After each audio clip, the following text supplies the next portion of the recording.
Hi, this is Unsuitable with Mary B. Safrit, the podcast where I interview single Christians about their lives and faith. Hey there, you've made it to the final interview of our series on unsuitable in work. Today, you're going to hear from Elise Mas. Let me tell you a little bit about her. Elise Mas is a singer-songwriter based out of Brooklyn, New York.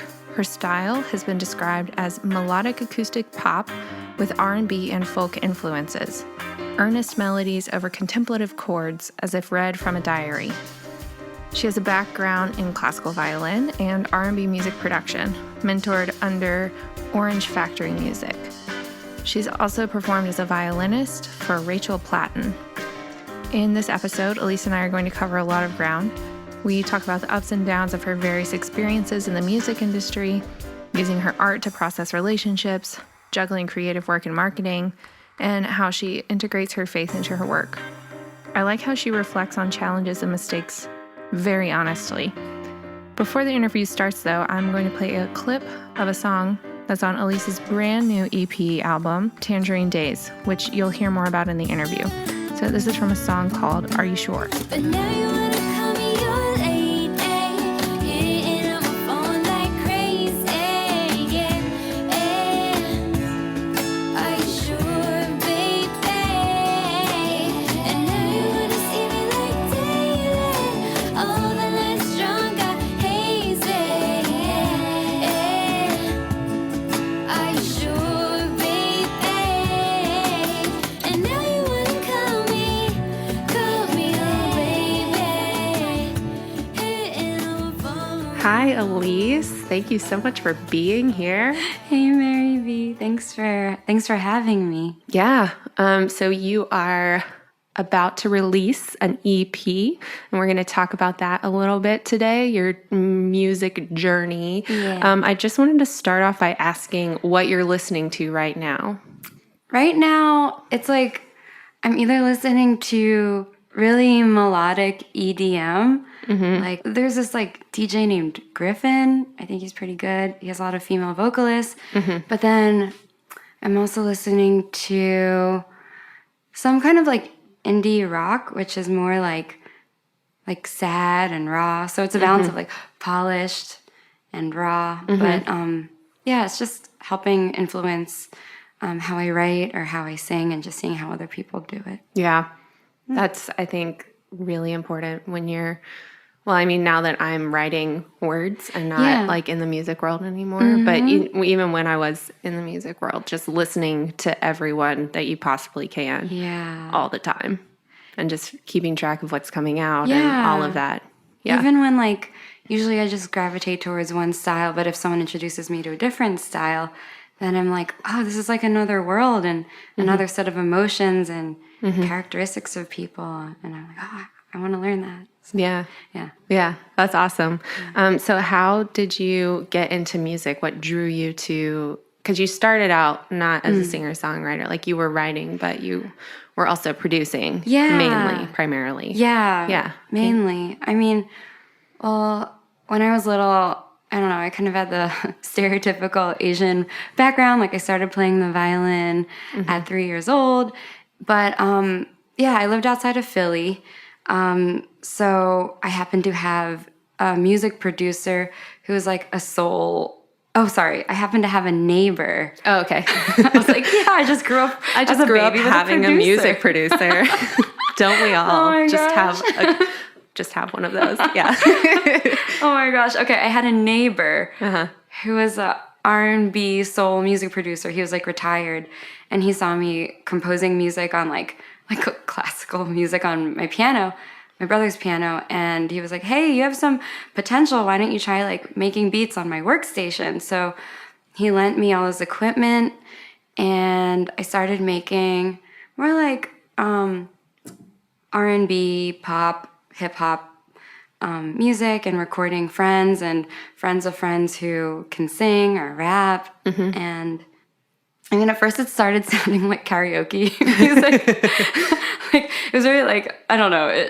Over time, I would study like current hip hop and R&B music and pop music. Like Ja Rule. Just great, Amazing. solid references. Yeah, right. Yeah. Oh, that's fun. Yeah. So that lasted through like high school for you? Yeah. Yeah, it lasted through high school, and yeah, I was just trying to be a producer because like even though I could come up with singing references for the singer to sing, I was like, oh, I don't think I'm not the singer type, because singer types are like they want to be the center of attention. They're like super girly and pretty, and that's not me. I'm just gonna like stick with what I'm good at because I'm not that kind of girl. Right. So yeah, I just ended up running with that. One of my singers called me up when I was in my first year of community college, and while I was in Pennsylvania with my parents, and she was like, "Oh, my manager in New York wants to manage you, and so come up and move up here." And so I did, and my parents were really supportive. They were like, "Okay, this is your part of your education. You can try it out for a year to get your foot in the door." And I was like, "Oh my gosh, thank you." So I tried to be managed by her, and it didn't really work out. Like, I think it was like some weird scheme. So I was like, wow, I live up here. Okay. So I started interning for a pop R&B music production company. And I think they helped me as well as they could, but I realized you can't depend on an employer the same way you can depend on like a school system or like a teacher. Yeah. Like putting all that authority on someone, it can be abused on their part. So I was like, if I just follow what they do and work these like crazy hours and do whatever they say, maybe I'll be successful. And I realized people can abuse that. Right. And I didn't really have the discernment at the time. So from there, it sounds like you took a step back. After that, you did you have like a moment of realization where you're like, wow, this really isn't working. I want to do something else. Yeah, it was like I was really trying to network, and I didn't know how to network really well. It just, even though I had the musical skills to make things that people liked, like having the business skills was something you kind of needed to survive. And like, it was a really male-dominated like industry, like R&B, hip hop. Like, I'm this suburban Asian girl who's like, "Hi, I make beats. Well, let's work together." Like, sure, I'll charge for free. Yeah. Can you help me? Like, it just was really, I wasn't really equipped. So, the year was over that my parents supported me. They're like, you really need to go to college and get a job as you're in college. Right. So I went to Baruch. Okay. Tried to focus on my day job. Tried to be a session violinist at the same time, and I was failing my classes, so I stopped doing violin and just focused on being a designer. Yeah. So you designer, like graphic design. Yeah. I was at first I went to Baruch because they had a music business program. Okay. Then I realized, who knows if I'm really going to be in the music business. So I was like, okay, advertising. Yeah. Oh, wait, there's a lot of math classes to get into that. That's really hard. Yeah. So I was like, design. Because you can apply a lot of the principles of like music production with design. Like, it needs to be dark and moody. Okay, use these elements to create that. So it was an easier transition. Enough of a crossover of skills you already had kind of picked up along the way. Yeah. Yeah. But now obviously you're back in music. You have this EP that's coming out. So what brought you back? So I was in like maybe a 3-year relationship focusing on totally my design career and that relationship. And then when it ended, I was really trying to find purpose and joy and something new that defined myself. That was not that relationship. Yeah. So, I just tried to learn the guitar and kind of put my poetry and journal entries into music. It was just a way to process and make sense of the emotions in a way that I could learn from them. Yeah. So, it was weird because usually when I would try harder in relationships, they were not very fruitful. But when I would try harder with music and it was kind of fruitful. Yeah. It was weird. And I was like, oh, I think this is something that's good. Yeah. Yeah.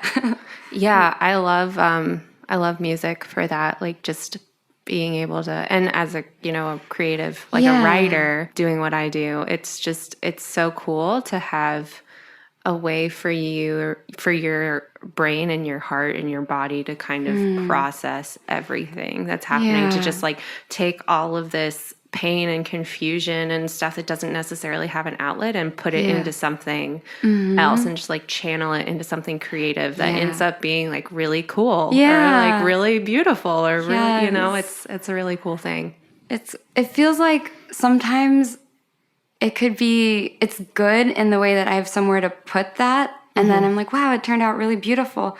But then I have to try not to, if I feel bad from a relationship or something, I have to try not to dig deeper into the pain if I really should be trying to heal and learn for the sake of a song. Does that make sense? Yeah. Not trying to like force yourself to relive stuff when you're really like not in that place anymore. Is that what you mean? Yeah. Like, that's I'm just learning to, or if I don't necessarily feel that bad and I try to make it feel worse than it did, to romanticize it for the song, it's not a great idea.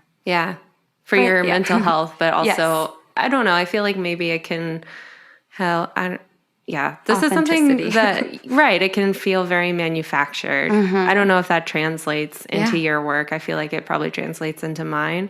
And it, like, I don't know, it can be very frustrating to have to feel like your work is so pulled and so dependent on these feelings that are not necessarily gonna like, you can't just make them happen, right? Yeah. I mean, there's something to be said for discipline, especially with writing and sitting down and writing every day just to get something out there and to hone your craft and to learn and to keep yourself in a place where you can create when you're not feeling just whatever that one the thing. emotion you're used to. Yeah. Right. But I found that for me right now, and maybe it's just because I'm still semi-new to it, I've found that just, I don't know, when I am feeling it, when it's on my heart and on my mind, it's just like weighing on me so heavenly, LOL, so heavily, you can just like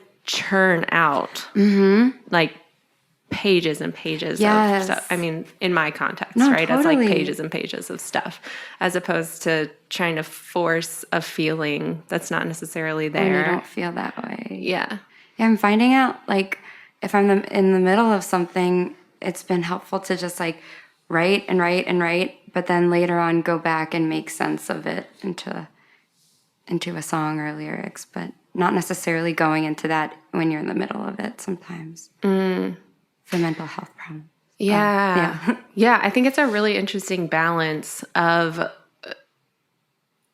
feeling it, so you have like the authentic feelings that you're putting into it, but also having the distance that it's not just a like masochistic kind of process where you're just like, everything is terrible and here it is on the page, and read it or listen to it. The distance helps. And it helps if you're in any place of hope.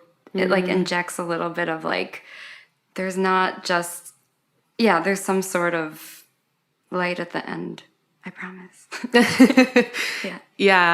To write with that hope in mind. It can be challenging sometimes.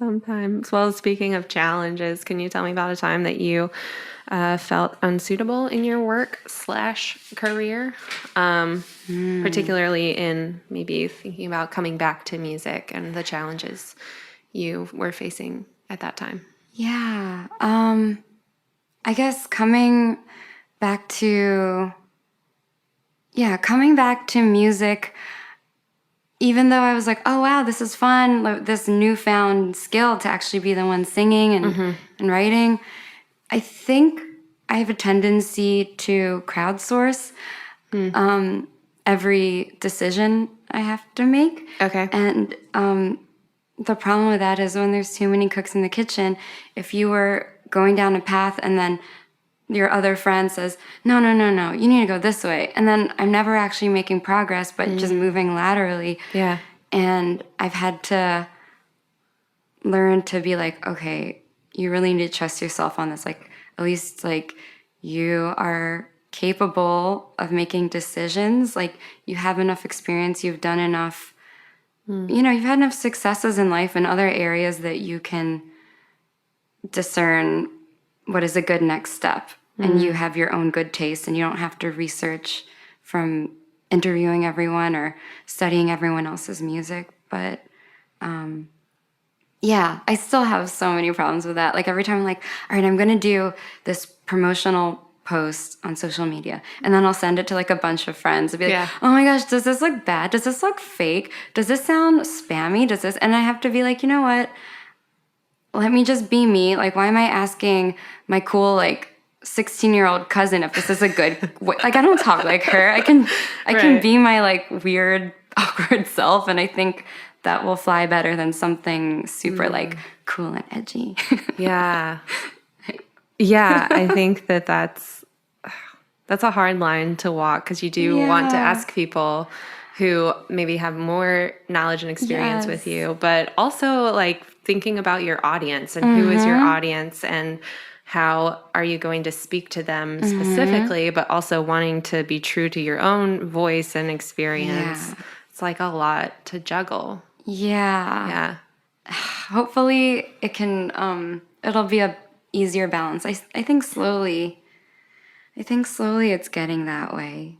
And you've talked about how this kind of created a paralysis for you, this like getting so much input that you just didn't, and thinking about it so much that you just couldn't make a decision. Yeah. And even in the process of getting your EP out into the world.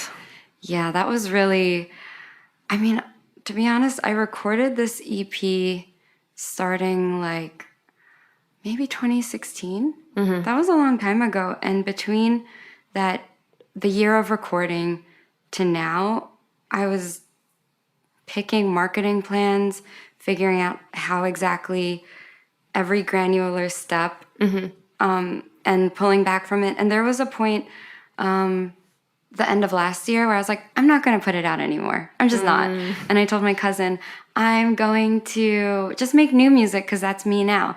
And then my cousin, like, she's super supportive, and she was like, this was you at a time, and it can be like a gallery of sad Elise. But it doesn't necessarily, like, artists always work on stuff way, way before they actually put it out. Yeah. And I think, just learning that you can learn from, you can iterate on each tiny move you make, and you don't have to have it all buttoned up and perfect in your head before you start a process. And so that's why I did many singles before the EP, because I was trying out a mini campaign for each single, like within a month. What works? Do I write to blogs? No, I don't write to blogs anymore because it was very like low response rate for me. Right. Like figuring out, if you put this many hashtags, you're going to get banned. Okay, not going to do that anymore. Like things like that, or learning how to talk on social media that doesn't, like, finding my own voice. Yeah. And like figuring out what you're going to focus on and what you're going to let go. That's a really, really hard thing that I have been working through as well in my process. In what sense? For sure. Oh my gosh. I like have a very love-hate, emphasis on hate relationship with social media. I think that it's whatever. It's it's a necessary part of things. I don't think that it's, I don't see it as a place where I want to really focus my time and energy. Yeah. Because I don't think, one, I don't own that platform. Yeah. And they can change their terms and conditions totally. at any time. And so I don't want to build a business based on that. That's smart. Like, I don't, but also like, I don't know. It's so hard to do it in a way that feels authentic and feels, I grew up on a farm. Yeah. We had dial up until after I went to college. No so way. Technology and I are not like friendly. I just don't feel like I have a strong connection to technology or even building relationships with people online. Yeah. It's a very like depersonalized experience for me. Yeah. And so interacting with people that I've never met is sometimes can be, I don't know, just weird. I just don't feel connected to it. It's like artificial kind of. Yeah. Like, is this real? Yeah. Are you a real person? Are you a robot? Yeah. Because like it could be a robot. That's a thing, right? Yeah.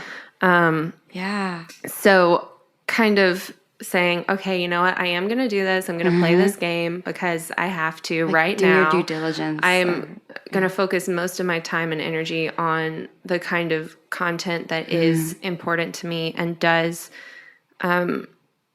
speak to my audience, but also speaks to the type of voice and credibility that I'm trying to build. And that's not one that necessarily translates to an Instagram post all that well. Like it's a little bit more long form-ish. Because I'm writing a book, so like it's a different type. It's totally different. Yeah. But yeah, learning to be like, okay, you know what? I'm going to do this and I'm going to put stuff out there, but I'm not going to like spend hours and hours like engaging on Twitter because that makes me positively insane.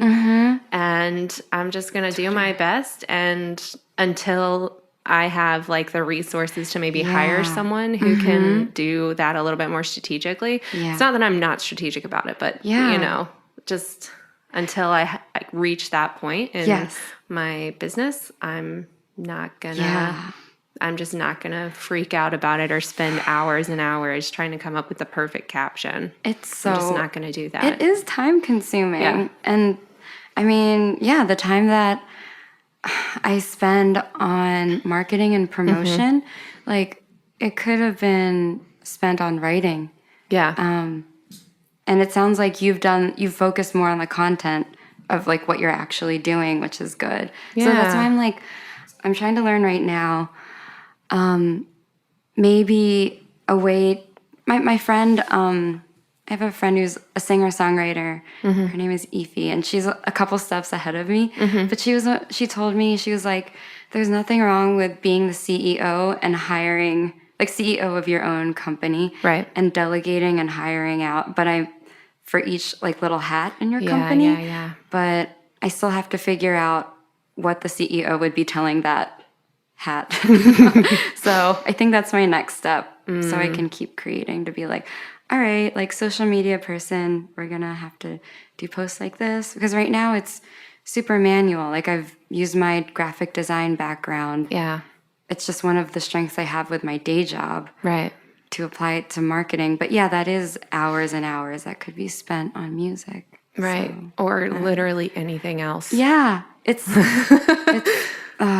it's cool that you do have that design background. I don't at all. And I'm still like, I use Canva. Have you heard of Canva? I love Canva. I use Canva for everything that I do. And I'm like, well, I think this looks fine. It does look good. Oh, thank you. But yeah, it is cool that you do. That is a skill that you have that you can apply it. Yeah. But I feel like it'll probably be nice to get that off of your plate. Totally. As well. So, let's talk a little bit about your EP. It comes out on the 30th, which is so exciting. It will have already come out by the time this is released. So that's exciting for you and for everyone who's listening. Can you tell me a little bit about the album? Sure.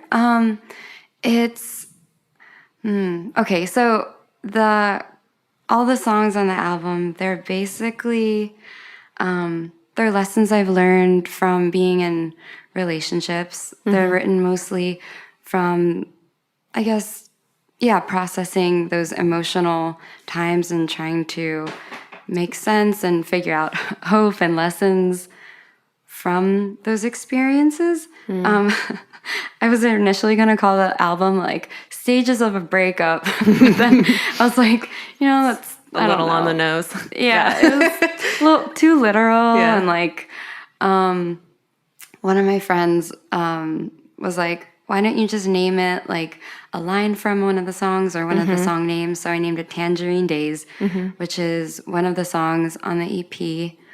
I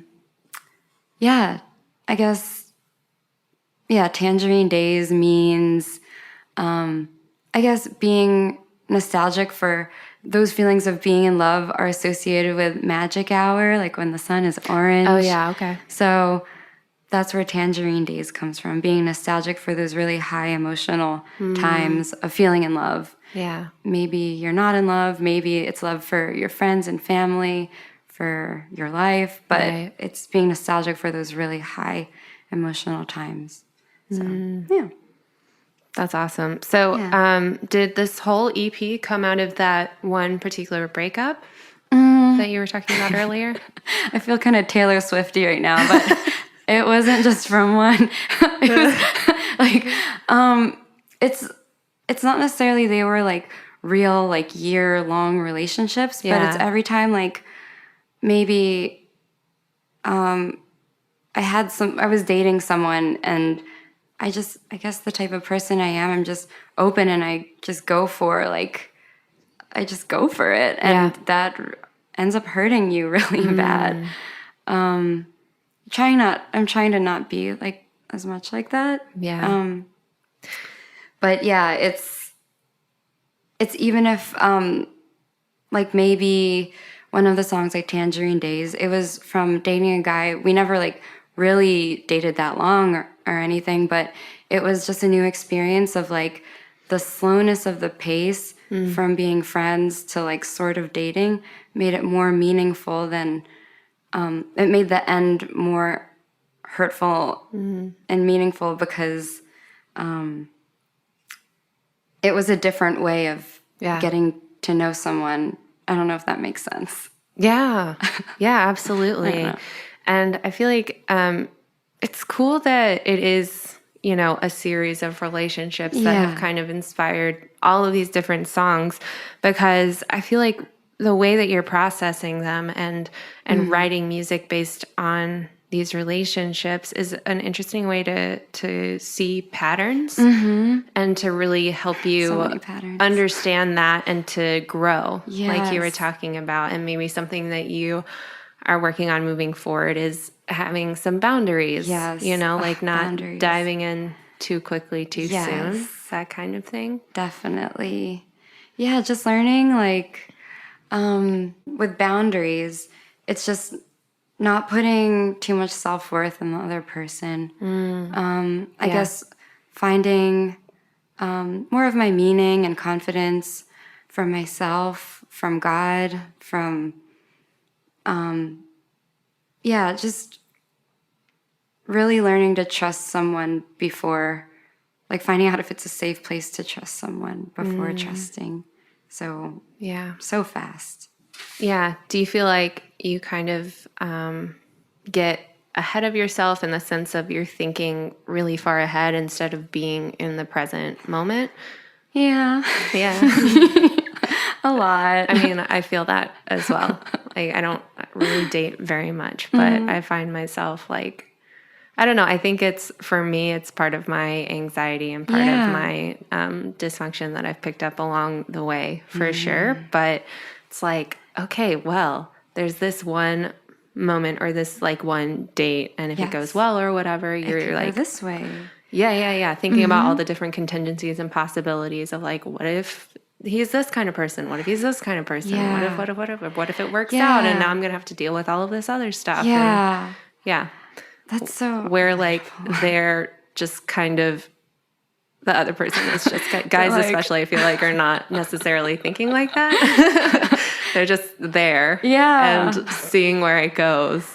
I want to be like that, right? Oh my gosh! But I also go with the flow. But I like how you kind of like took away like you kind of normalized that feeling that it's like.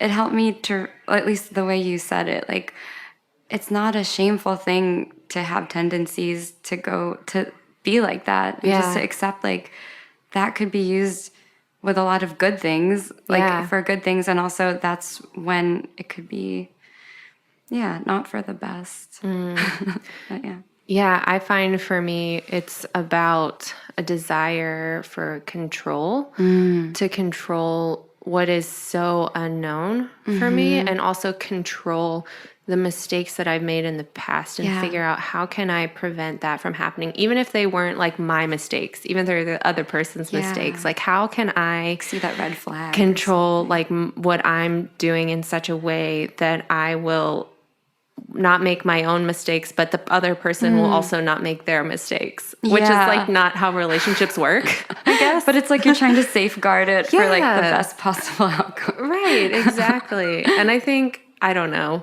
it's relatable for two of us at least. Yeah. Well, I feel like it's like a personal probably therapy session.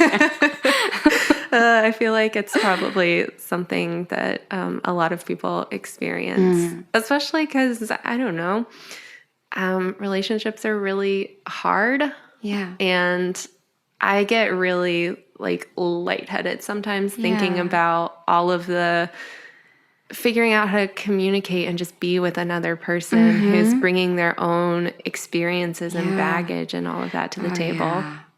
It's like, I think it's truly miraculous that it ever works out for anyone, especially in the beginning when you're so unfamiliar with each other and there's so much uncertainty, like especially before you've said whatever, I feel like become official Like or whatever. the DTR. The DTR, whatever the kids are saying these days. I don't know. That's how long it's been since I've had that type of conversation. But yeah, there's just so much uncertainty, right? And then uncertainty. And then I don't know what you seem to be wrestling with in the stages of the breakup is this idea of feeling like, okay, you've made it through that uncertainty and you're dating or you're like in a semi-solid place and then all of a sudden that's not there. And so thinking about how that maybe alters your future and what you maybe thought was going to be your future. Yeah. Especially like if you had a lot riding on that situation. Right, especially if you're like 3 years in. Yeah. Yeah. Oh man. That was a while ago. But yeah, reinventing yourself and reinventing your life. It kind of sucks, but it feels invigorating. Yeah. Yeah. Like when you're Decided in to it. bike and I don't know. Oh yeah, that's awesome. Like, different life. Like you learn to find things that give you life again. Well, you briefly mentioned your relationship with God as being part of your getting over these breakups. Yeah. Can you talk a little bit more about the role that your faith plays in your music? Yeah. Because you're not someone who writes overtly like praise music. No. It's very much like It's I don't want to say secular because like art for me is not something that necessarily fully fits into that sacred secular divide. And so it's music that's not like praise music, not overtly saying God and Jesus every other line. Yeah. Right. So what does your faith, how does your faith express itself in your art? Well, yeah, I guess I went to this class at Redeemer a long time ago. My church, Redeemer, just in case you don't know what Redeemer is. And it was about being an artist as a Christian, being a Christian artist. And I think that the teacher at the time was saying that I guess being a Christian and writing music doesn't have to just be all this like really saccharine, like precious moments, you know, like those dolls that have those quotes. Yeah, with the big eyes. Yeah, like Christian moments are not all those, like they can be gritty and God can meet you in those moments. Yeah. And those dark moments kind of show how much, I guess, how much we need God. And I also learned that being a Christian gives you another dimension to see, kind of like a dimension of hope, because if you already know things will be made good in the end, in the future, you can look back at that sad situation and know that it doesn't have to be that way and that things can be better. I don't know if that really made sense. Yeah. But yeah, that was another thing. And also, I wasn't really sure how my music would really help anyone since it's digging into sad feelings. But for now, what I'm thinking is maybe it'll help people who haven't fully processed their emotions. Yeah. It would help them to bring it out Yeah. and try to deal with it and maybe pull God into it, especially if they're feeling they're at like rock bottom.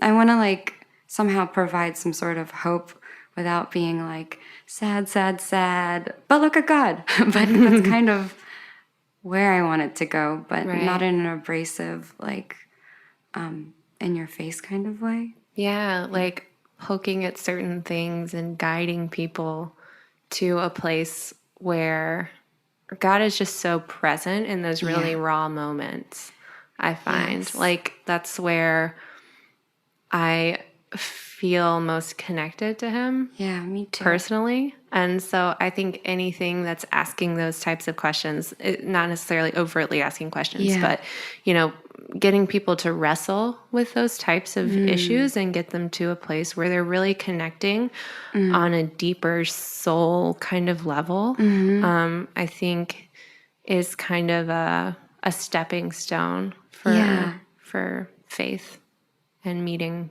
God. I'd hope that it does that. And it's cool, like, even just talking to you about it, I'm like, oh, yeah. Yeah. I'd like that.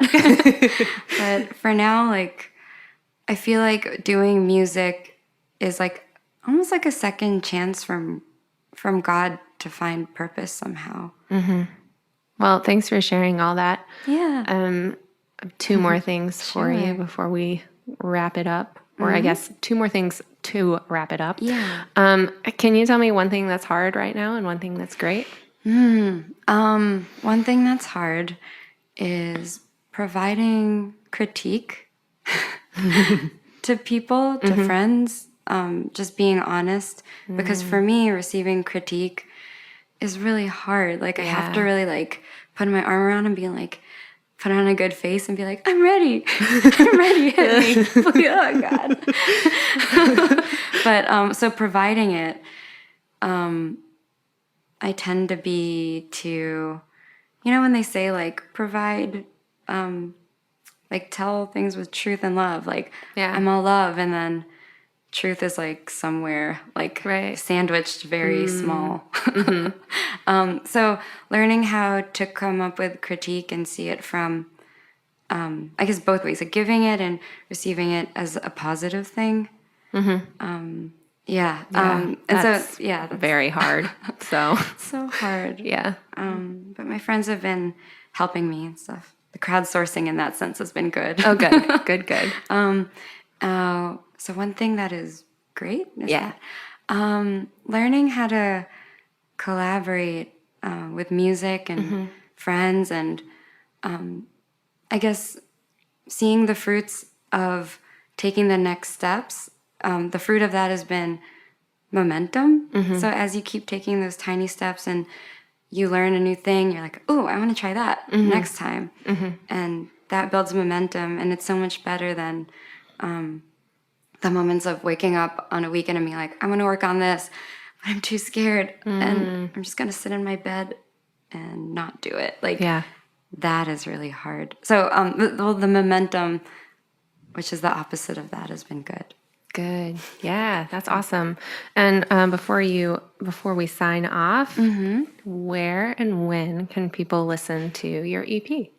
They can listen on any streaming platform. I guess iHeartRadio, Spotify, YouTube, Apple Music. Just search for Elise Mas and you'll see my EP, Tangerine Days. Awesome. Elise, thank you so much for being here. Thank you, I really enjoyed our Maggie. conversation. Me too. Thanks so much for listening. Thanks to Elise Mas for the interview and letting us share some of her music.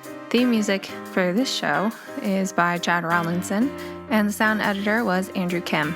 Check back next week for a brand new feature of the Unsuitable podcast. It'll be a short episode where I'll walk you through some top insights from these past 4 episodes and share some wisdom with y'all about work and career and faith and unsuitability. If you have any thoughts or want to engage with this topic further, head over to Apple Podcasts and leave a review, or you can go to my website, marybsafert.com. While you're there, you can subscribe to my newsletter. What that is you'll get an email from me every other Wednesday with an exclusive message and direct access to content and resources I think you'll love. You can also shoot me a message by clicking on Contact Me.